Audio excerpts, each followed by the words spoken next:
Hey guys, Dave here from Nerdarchy, for nerds, by nerds, hanging out with the crew. Ryan. Ted. And we have another GM911 from DM Sagittarius. DM Sagittarius. And he wants to know, he's got players that are giving him better and better backstories. Yeah. And one of them wants to add romance into the game and have a romantic interest. So how does he go about it? Well, you want to look deeply into his eyes, caress his cheek. Talk to him in a soothing voice. Is that what we're looking for? Going for that. Maybe. Depends what kind of roleplay you're trying to have. Yeah. This is always a touchy subject at the gaming table. There are some DMs who are comfortable with their sexuality and will actually go through some of the role-playing stuff.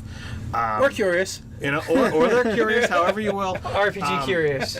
Our group personally, while we've kind of touched on some of those things with stories, all that stuff kind of happens off screen. Off camera, we don't talk about it at the gaming table because for the most part we're a bunch of guys Role-playing with other guys. It's super awkward. He's my brother, and I'm gonna roleplay out a romance with a female NPC. That doesn't make it any kind of weird. So it's just you can leave the implications. You go up into your chambers together and scene. So here's the deal, right? I had a DM help me out with this real early in my gaming career, and I was a player. We were playing Top Secret, which is a spy game.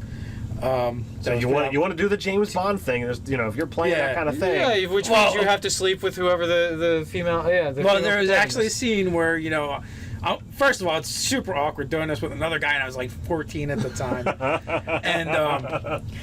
and there was a female. We hooked up, and of course, it was knockout lipstick.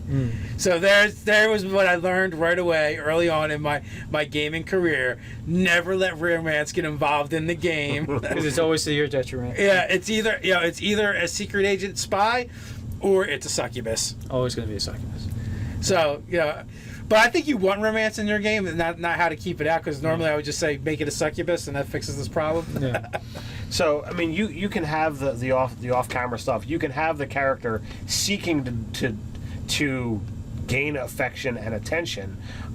In Scott's game, your character, when we were presented with, hey, do this quest and you'll have a reward of your choice, you said, I want a wife. I want a wife. That's right.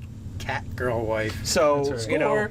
he went down that road, and it wasn't anything about let's go off and role play. He was just okay, you'll get your pick of the litter, if you will.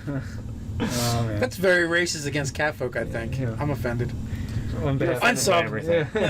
You're gonna unsub from me? I don't think I have my own channel. I'm unsubbing from said, so in the videos I can't interact with it no more. Unsubscribe. In one of my games years and years ago, we did do there was a kind of a romance arc that kind of happened.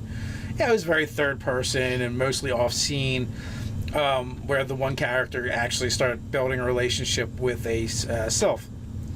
And it went on for a while, and then there was Sylph. Is that like a MILF or a GILF? Close, but not quite. I'm trying to think of the S with Sylvan. I'd like to. Yeah. Close enough. Yeah. Have because it's PH. Yeah, I don't know. Yeah, right. No, so and actually there was an egg conceived from that relationship because I believe sylphs have eggs. I believe so. And don't worry, you took care of that by putting that in another campaign. And then Ted's character murdered the love of Jim's character's life. It was very sad and despicable. And also, I think at some point I had a quickling kidnap the egg. Did Giles have, before the egg got stolen, did Giles have to spend some proportion of the time sitting on the egg? Was that part of the romantic No, exchange? No, he had to come back and throw up in her mouth or something. I don't know.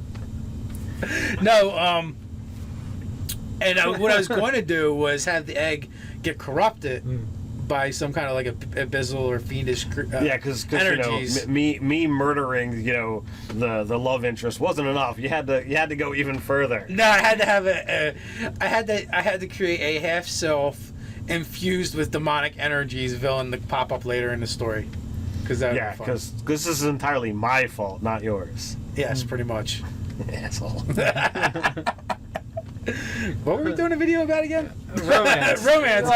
Can you feel the love tonight? Yeah. So you can either go the route and do as much as you feel you're comfortable with, with your players, or if you're not really cool with it, totally have things off camera.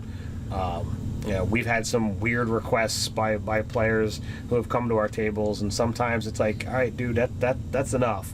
We're not going there. You do that on your own time. The cheerleader outfit is just much too much. I'm sorry. For some reason, this is making me think of Posey from Maps and Dragons. I don't know if that channel still exists or not, but he did a one shot for Made the RPG and wore a wig.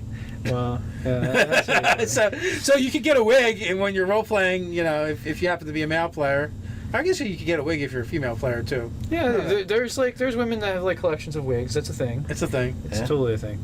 So yeah, it's like Ted said. It's whatever you're comfortable with. It doesn't actually have to happen. Most of this stuff can happen off scenes. A little bit of the role playing on scenes. To whatever whatever you like, whatever you guys enjoy at your table. Do it. Whatever doesn't make everyone else around you two feel super awkward too. Because it's like being in the same room when like two people make out. Like that's just weird. You either have to feel awkward or do like be into it. Commentary or something. Yeah, it's like all right, yeah, good job, buddy. Yeah. So in the comments below, let us know how you handle romance in your games. Is it hands off? Are you guys all about it? Is it full throttle? Full throttle romance. I'm just going to leave it alone at that. Like, share, subscribe. You can check us out over on Facebook. Or you can tweet at us at Nerdarchy. With that, until next time, stay nerdy.